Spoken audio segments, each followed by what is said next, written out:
Hi everyone, so this is my loaner car while the S3 is getting a state inspection done and the running tires swapped over. It's a 2017 Audi A4 Premium Plus 2.0T Quattro, 252 horsepower, 273 I believe pound-feet of torque. It's hooked up to a 7-speed S-tronic transmission, which means it's a dual-clutch automated manual. The exterior color here is Mythos Black Metallic. It's the same color as my S3. These are 18-inch 5-spoke alloy wheels with big honking calipers. I believe this will stop from 60 to 0 in 104 feet, according to Motor Week, as their most recent test results on the car. And these are one of the best braking vehicles in the segment. Very high performance brakes, almost to the caliber of the old S4. It's got the S-Line exterior appearance package. You got your S-Line badge in there, your bright chrome work around there. You got your traditional Audi Gorilla Cores, LED headlights. Smart key with intelligent access. Got my key in my pocket, so you can lock the car from here and just touch behind to unlock it. There we go. I didn't have to pull up the first time, but you get the idea. Let's see if it works on the back door too. See, my car has indents on the back door, but they're deactivated from the factory. This one does not. This one has lock and unlock on all the doors, as you just saw. Let's keep going around the back a little bit. LED taillights, and I'll show you guys the dynamic turn signals in just a sec. Dual exhaust ports here. Let's take a look at the key. Here's your key. It's a little bit glossy on the back. And trunk release there. You can see the dynamic turn signals a little bit. Trunk pops right up for you. What's nice about this trunk is there's a grab handle on each side to close the trunk. The S3 only has it on one side. And you've got twin pull-down grocery bag hooks. I only have one set in my car. You have these nice metal tie downs here, a couple of nets. You have a 40-20-40 split folding rear seat, compact spare, nice trunk in the vehicle. Let's do a little bit, just check out the lighting real quick, so I'll pop around this side, just so you guys can see a little bit more how the lighting is set up as we get in the car. Just put it in accessory mode. This is your all-weather lamps, which are basically fog lamp replacements. And that is music that we need to turn off. So all-weather lamps, they're basically fog lamp replacements. They're your cornering lights as well. They double as both, and then the rear fogs. So we'll take a look at these guys. And there you go, with your LED headlights, and you've got your cornering lamps. So this section here, it shines out around the corner. They actually work better than traditional fog lamps do. They really illuminate a very wide path, so they're very good. Popping around to the back, we'll see the full LEDs here. The reverse lights might not be LEDs, but most of it is a full LED. You can see you got your twin fog lamps in the back. And I'll put a turn signal on so you can check out the dynamic turn signals for a little bit longer than when you saw with the trunk. So here's your dynamic turn signal.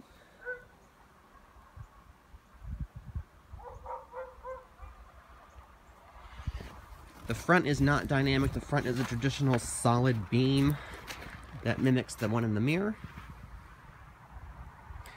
I don't know if you guys noticed now, but the dealer did put these on winter tires, which is nice for a loaner. Now, taking a look inside the vehicle, got the black leather, of course. This one is equipped with the sport package. I've got the window sticker just there to show you. This is a 12-way power sport seat with a manual thigh extension. Very comfortable. It's got more range of motion than my S3 does, so I found it easier to get a more comfortable driving position in this car. This is a manual tilt and telescopic steering column. It's also heated with paddle shifters. This is the best wood trim available in the new A4s. It's beautiful open pore. It looks really nice in real life. Very good. Seat memory, you can see there, power windows, locks, heated mirrors, folding mirrors. Get your S-Line trim right here. A4 all-weather mats.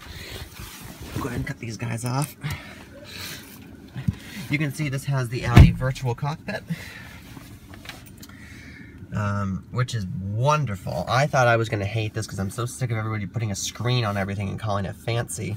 Now, it's in accessory mode, so don't freak out that the check engine light's on. It's not actually on if you start the vehicle, which I will do right now, actually, while I'm thinking about it.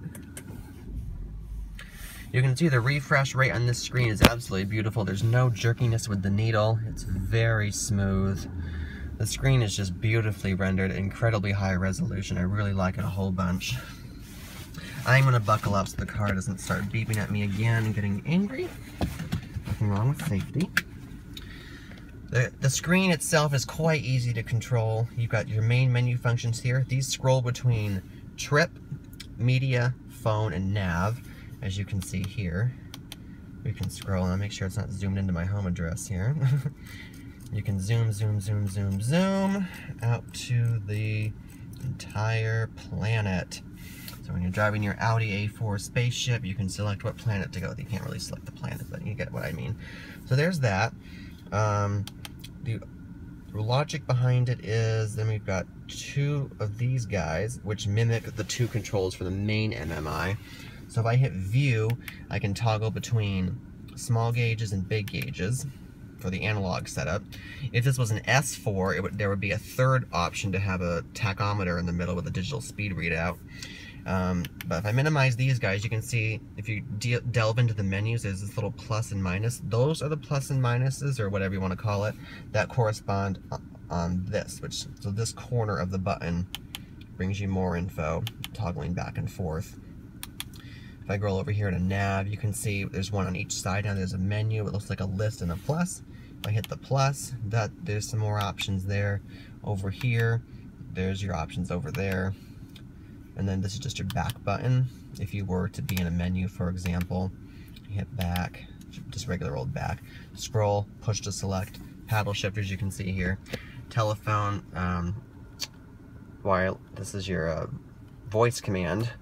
Heated steering wheel, which just shows up on the display as heated steering wheel on and off. It takes no time at all to heat up. This repeats your last nav command. This is your scroll, track forward and back, volume, usual stuff.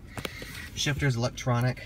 You can see here, push to park, and then it always returns to this position aside from when you're in drive. You can toggle over to sport mode, and there's neutral. There's reverse, which pops that up. The camera's filthy, and then just return back here and push for park.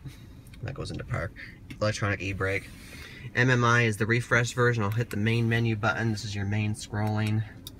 You just scroll through all here, and the logic behind the system is you can push down to select, you can scroll.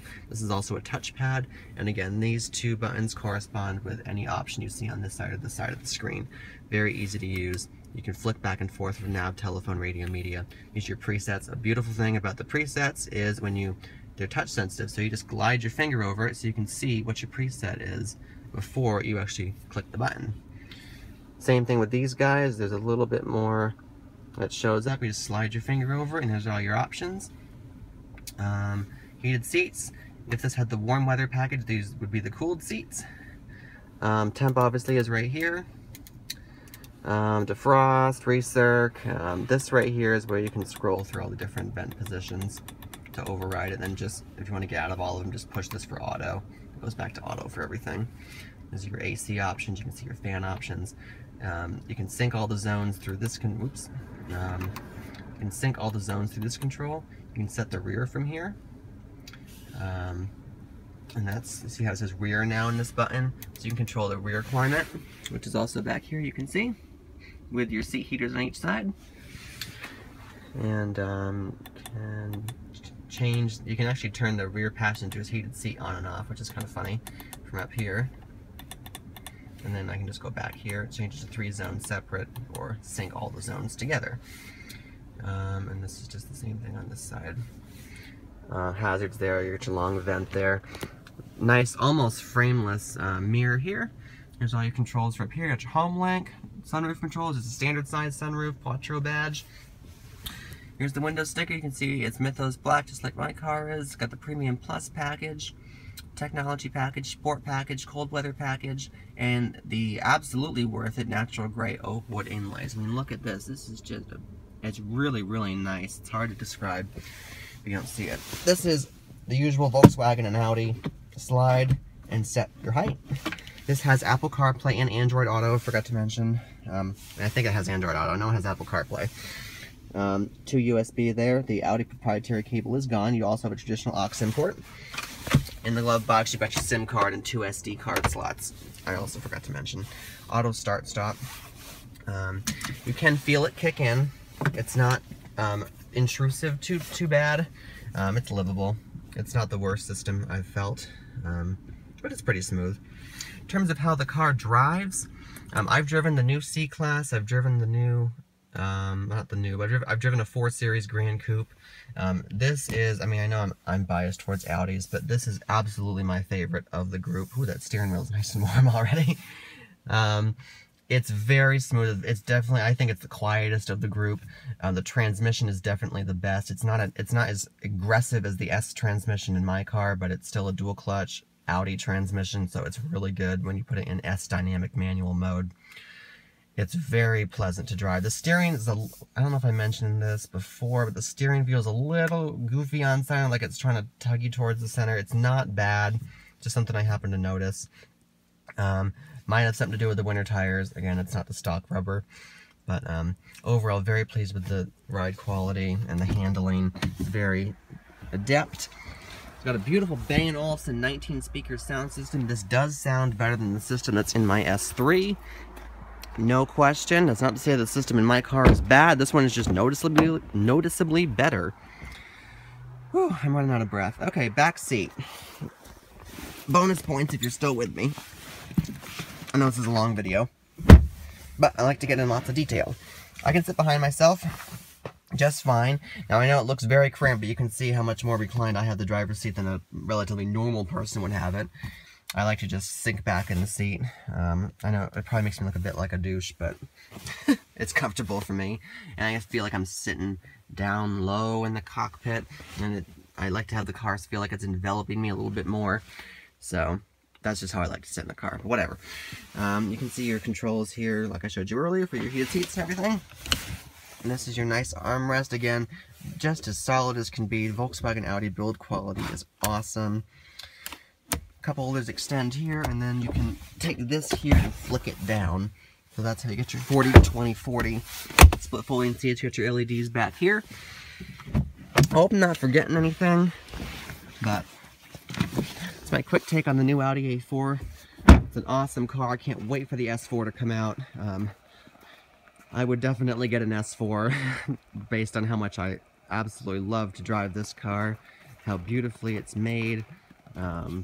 It's a really nice car. If it's on your short list, don't take it off your short list, and if it's not on your short list, put it on your short list, because this is an excellent car. Thanks for watching, and I'll see you guys later.